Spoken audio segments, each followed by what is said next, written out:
Hi, and welcome back to G.SaygbeReads. Now, before we get into this video, please like, comment, and subscribe.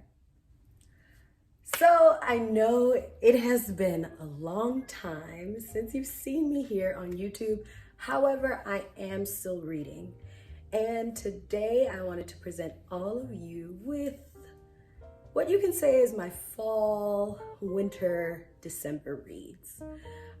When I'm not reading, I am watching TV, and I'm very mindful about what I let into my eye gates. I am a political junkie. I love politics, and if I'm not watching politics or watching the news, I love watching sermons. And so the books that I am reading for my end of the year 2023 fall, winter, December reads are as follows. Now, if you are reading some of these books, or if you've read some of these books, please drop a comment so that we can talk about it. And if you are reading anything for the end of the year and you would love for me to read it and do a review on it, please also drop a comment.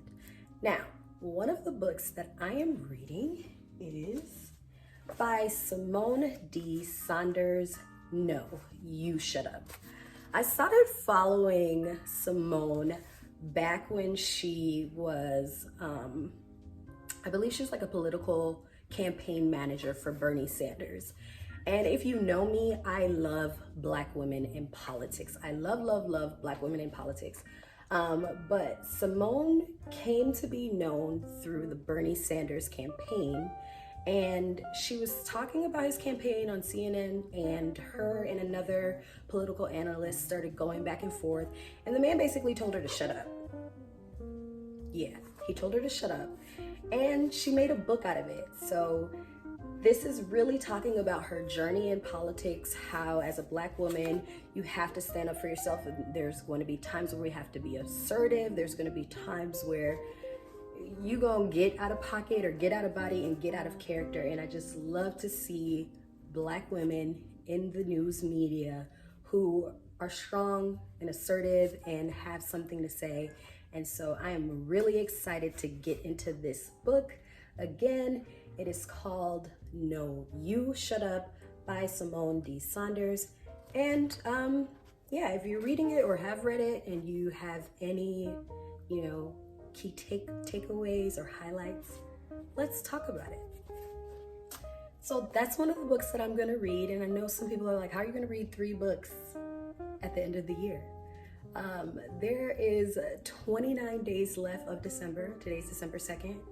And imagine we go through Netflix series in an hour. You can read a book in an hour or even 4 hours. I'm gonna be traveling this month, so I'm gonna have a 4-hour flight. I'm gonna have so much downtime between holidays, between breaks, the weekends. I think you can always make time to read. It's just about prioritizing your time. So the second book that I am reading to close the end of the year is also another political book. And this is by Joy-Ann Reid. Joy-Ann Reid, I absolutely love her. I know you've seen her on MSN. Again, another Black woman in media who definitely tells it like it is. And one thing I like about Joy-Ann is the fact that she is really she's a thorough journalist. Like, she's the journalist that comes with evidence. She is not afraid to dig into your history. And so this book is called The Man Who Sold America. Right now, Donald Trump is going through court filings. He's going through impeachment. He's going through running for president again. And we see that he's being indicted. And I think it is so interesting that as he's being indicted and also running for presidency again, this book that Joy-Ann penned basically goes into his history. It goes into who he is, how he came to fame, and why he sold America. More so sold America a dream, how he's still selling America a dream. And when I say sold America or sold America a dream, he has a big influence. And I don't want to speak as though I'm a fan of Donald Trump. By no means am I.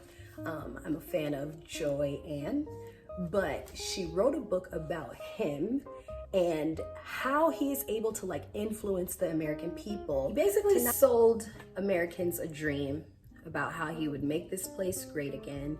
He sold American citizens a dream, so much so in a way that kind of divided the country and is still dividing the country. Now, I have digged into this book a bit, and one thing that I love about her is that she is a reliable journalist. I said that before. She's able to get narratives. She's able to get narratives from a lot of people who were on his campaign, and they were able to speak about some of the ins and outs that we didn't really get to see on the media. So I'm really interested to read this and really understand like who Donald Trump was, how he came to be, and really use this book to kind of correlate what we will see while he's campaigning now. So again, it is about Donald Trump, but it is really giving us the nitty-gritty about his campaign, about his claim to fame, and just again, another powerful Black woman in media doing the thing, okay? Doing her thing. So yes, those are two political books that I'm reading right now, and I'm really excited about them because I love politics. I really love the news, and I love Black women in media overall. I love Black women in media. One of the books that I have been getting into, and I think I'm going to finish it probably this week, is Dr. Anita Phillips' The Garden Within. Now, I love Dr. Anita Phillips. She's a pastor, she's a therapist, she has so many different titles under her belt. If you follow Sarah Jakes Roberts and Woman Evolve, she, I would say, is probably one of Sarah Jakes Roberts' advisors. Even quite recently, I would say she's been an advisor to Oprah. And so again, another powerful Black woman has penned a book, and this book is more spiritual, it's more substance. This book is not just your regular self-help book. It's not just a book that is about God or scratching Christianity, but it's really talking about how you are a garden and how God created us all to be a garden, and how some of the things that we've gone through, the traumatic things that we've gone through, heartbreak, heartache, you name it, some of the heavy, daunting things that we've experienced in life, how that manifests itself in your garden, within yourself. It is really a healing tool, I would say, but it has really been able to shine the light on how God wants us to heal, how God wants us to be whole. And she does a really good job of just using the garden as an analogy. And if you can see the cover, there's a heart on the cover, but the heart is also symbolic of a tree or a garden. And she makes this beautiful connection about how our human heart, when you look within the human heart and you see the human organ, it is set up like a seed with roots. And so this has been a powerful read. I'm still digging into it. There's been so much things that I've learned so far. I don't want to speak too much of it because I may come back and do a review on this. But so far, this has been a really great read. And again, if I'm not reading, I love watching sermons or I love watching interviews, and she has a lot of content out there about her teachings. And so this just dials into some of the work that she does. And I gotta say, all of the buzz, all of the reviews that I've heard about this, like, this book is hitting. I would say, for right now, I'm still digging in, but I would say 10 out of 10, I do recommend. So if you have this book, if you are gonna grab this book and you wanna just chat and share thoughts and ideas and takeaways. I'm definitely open to do that. But this sums up my fall and December reads. I have 3 books that I'm ending the year with. Of course, within the new year, I'm gonna come back and do more reviews.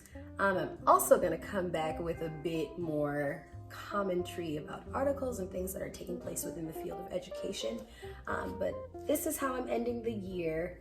No, You Shut Up by Simone D. Saunders. The Man Who Sold America by Joy Ann Reid. And The Garden Within by Dr. Anita Phillips. Please, if you've read any of these books and you have anything to say, or any highlights that you want to share with me, again, I'm open to that all. Please don't forget to like, comment, and subscribe, and I will see you again.